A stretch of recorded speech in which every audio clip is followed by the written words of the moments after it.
Arab Bedouins' prophecy. From millennium past, there were two types of Arabs, city dwellers and Bedouins. Bedouins are nomads. They travel through the vast deserts and are constantly on the move.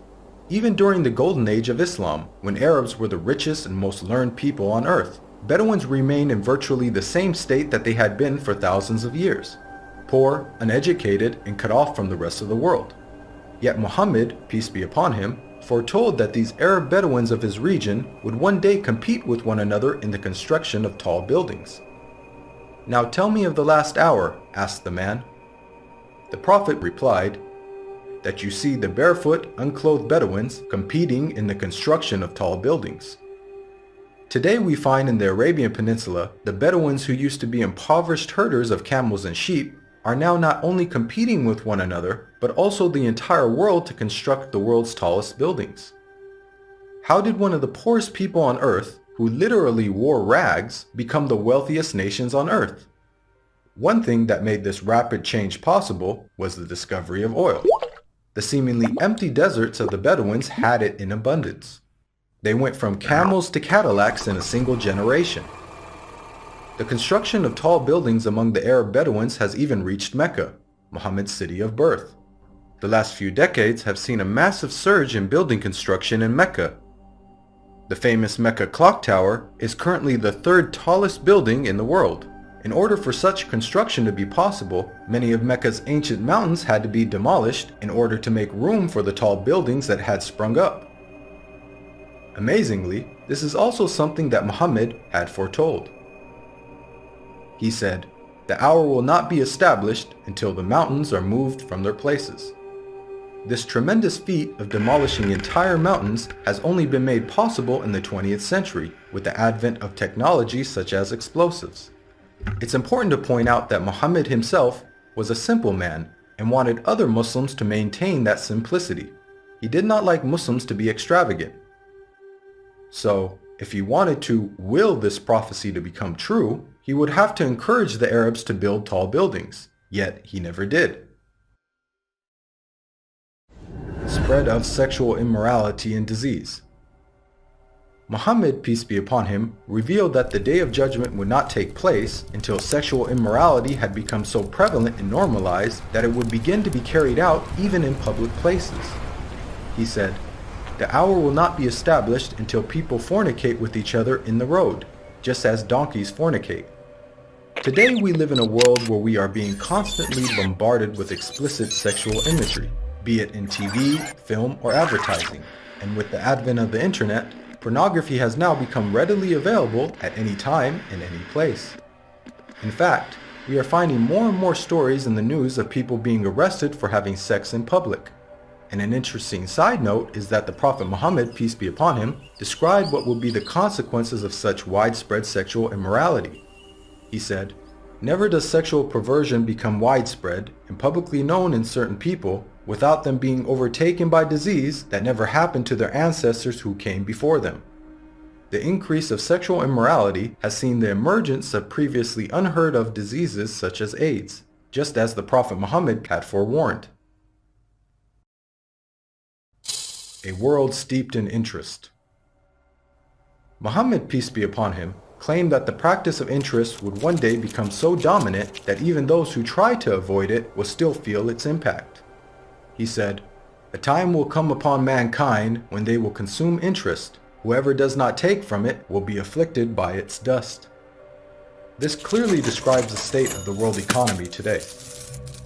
In the modern world, it is almost impossible to avoid dealing with, or at the very least being impacted by, interest. Just think about how many people have interest-bearing bank accounts and buy things using credit cards. Even if one somehow manages to avoid dealing in interest directly, almost every aspect of our lives is impacted by it. Central banks influence the purchasing power of our money, and virtually every country in the world, even those considered to be wealthy, are drowning in interest-based debt. The financial system even suffered a global collapse in 2008, a disaster which had plunged the world into economic turmoil, the consequences of which will be felt for generations to come. What makes this prediction amazing is that the financial state of the world over the last century is unique in history. At the time of Muhammad, finance was based on commodities with intrinsic value, such as gold and silver coins. Gold and silver have been used as the most common form of currency throughout history. The use of paper money with no intrinsic value, along with the massive debt and interest that it has resulted in, is a phenomenon of modern finance, and not something that could have been easily guessed by Muhammad over 1400 years ago. The defeat of Rome and the conquest of Persia. During the Battle of the Trench, where Muhammad, peace be upon him, and his followers were under siege by their enemies, being outnumbered 3-1 and staring in the face of certain defeat, the Prophet made some bold predictions. He said, "God is most great. I have been given the keys of Syria. By God, I can see its red palaces at the moment. God is most great. I have been given Persia. God is most great. I have been given the keys of Yemen." At that moment, Muhammad had made the astonishing claim that the Muslims would not only take the lands of Yemen and Syria, much of which was under the occupation of the Roman Empire, but that they would also defeat the mighty Persian Empire. Historically, Muhammad's companions saw this prophecy fulfilled before their very eyes, as they went on to defeat the Romans and conquer Persia. What are the odds that the Muslims, who lacked economic and military strength, could topple the superpowers of the world in such a short span of time?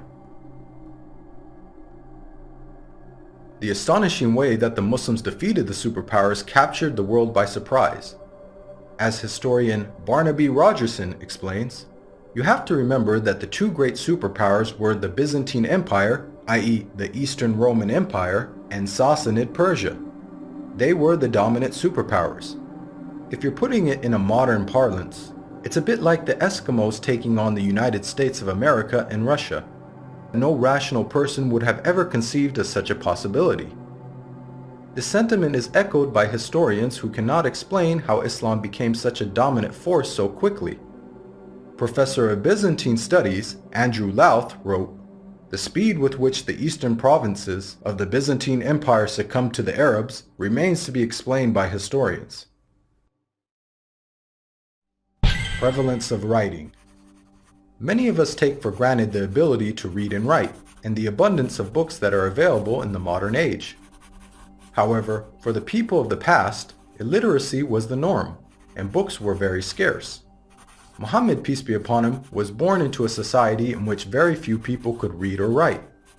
It is estimated that the number of people who were literate in his locality of Western Saudi Arabia did not exceed 17.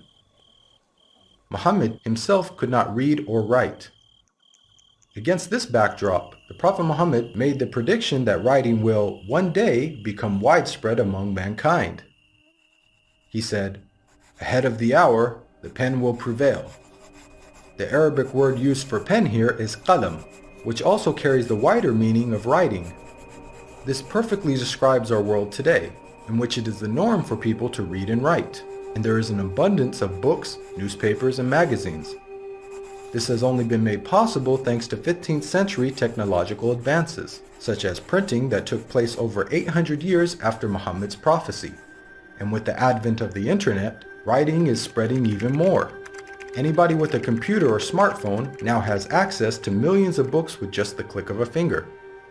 It's quite powerful that Muhammad, who could neither read nor write, prophesied the spread of reading and writing.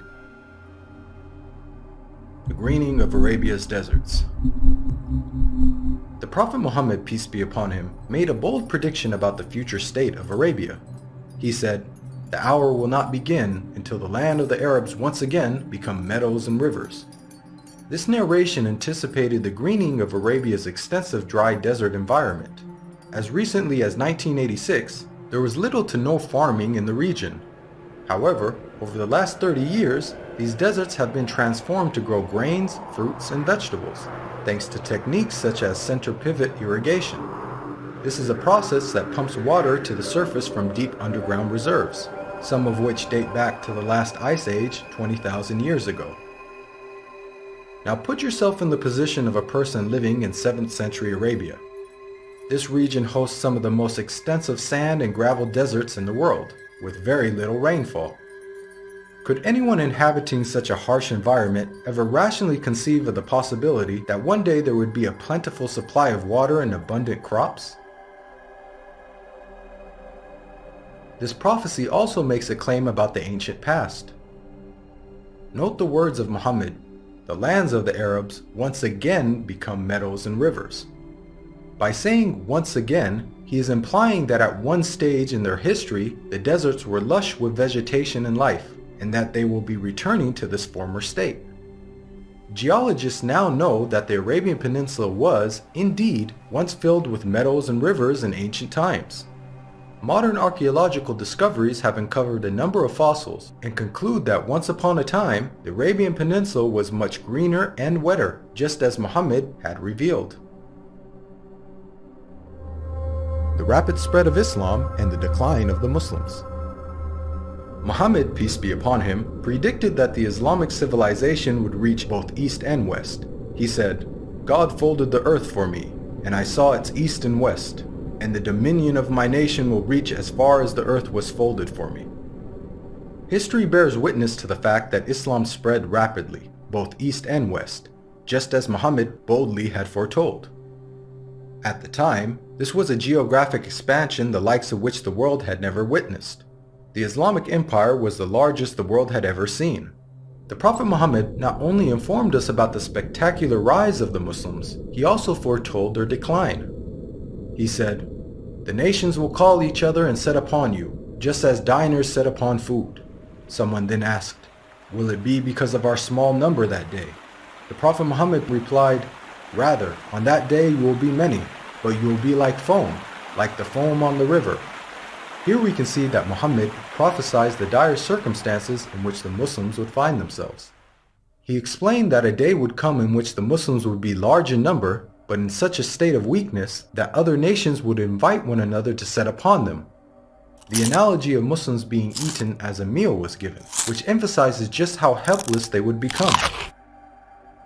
This prediction accurately describes the radical turn of events that took place in the Muslim world in the 19th and 20th century. Prior to this, the Muslim lands had grown to become some of the most powerful in the world. From the time of the death of Muhammad until the 19th century, the Muslims were economically, politically, militarily, and technologically far ahead of most of the world. Then the unthinkable happened. Nearly all the Muslim world was occupied, colonized, and militarily defeated by non-Muslim nations. Russia had annexed the Caucasus. France controlled Algeria, Morocco, and Tunisia. Great Britain occupied Egypt, Syria, Iraq, Palestine, and India. And the Dutch controlled Malaysia and Indonesia. Of the 50 Muslim countries that exist today, only a few survived occupation, and the ones that did were still subject to colonial masters. All of this is just as the Prophet Muhammad had predicted. At the time, there was an estimated 200 million Muslims, representing 12.5% of the world's population.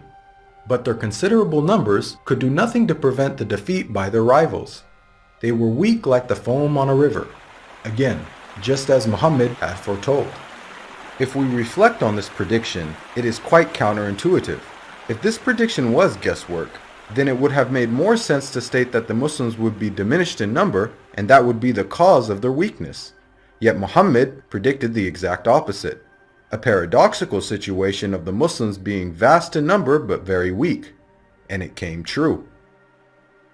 Historically speaking, when religions lose their influence on the world stage in such a way, it is usually followed by a stagnation or decline in the number of their followers. Yet Muhammad foretold the exact opposite with regards to the religion of Islam. He said that it would continue to grow in terms of the number of followers, to the extent that it would eventually enter every household. He said, "This matter will certainly reach every place touched by night and day. God will not leave a house or residence, except that God will cause this religion to enter it." Today we are witnessing this prophecy unfold before our very eyes. Islam is currently the fastest growing religion in the world, with nearly 1 in 4 people on earth being a Muslim, and is forecasted to be the world's largest religion by the year 2070. This is despite Islam being constantly attacked by the media, the colonization of Muslim lands, and the many wars that have been waged in the Muslim world.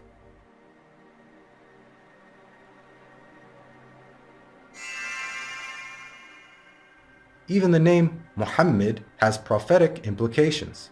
It's an Arabic word that means the praised one. The Quran states how Muhammad's remembrance will be raised. We elevated your mention for you. Since this verse was revealed over 1400 years ago, the Prophet Muhammad, peace be upon him, has been the most praised person in history. Today, not a second goes by without a minaret somewhere in the world publicly proclaiming the time for prayer and saying, أشهد أن محمدًا رسول الله. I bear witness that Muhammad is the messenger of God. أشهد أن محمدًا رسول الله.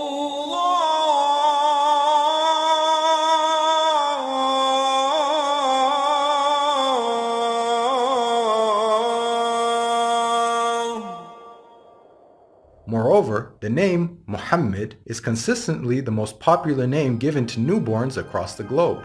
This is despite the fact that Muhammad never encouraged Muslims to adopt his name.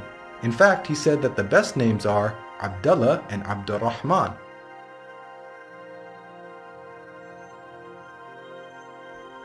Now, we've analyzed a number of the Prophet Muhammad's prophecies, which were made over 1400 years ago, and have seen how he has accurately foretold many things. Purely from the standpoint of basic probability, for someone to accurately guess about such future events, which spanned across multiple nations in different time periods, many of which were outside the sphere of Muslim influence, to give so many predictions without making a single mistake is utterly impossible. Today, millions of people believe in false prophets and follow false systems for guidance in life. As human beings, we're willing to follow false prophets, man-made systems, and baseless superstitions, but why don't we accept the real guidance when it comes from God? God empowered the Prophet Muhammad with accurate prophecies as a way for us to distinguish the true prophets from the false. Truth has now arrived, and falsehood perished, for falsehood is, by its nature, bound to perish.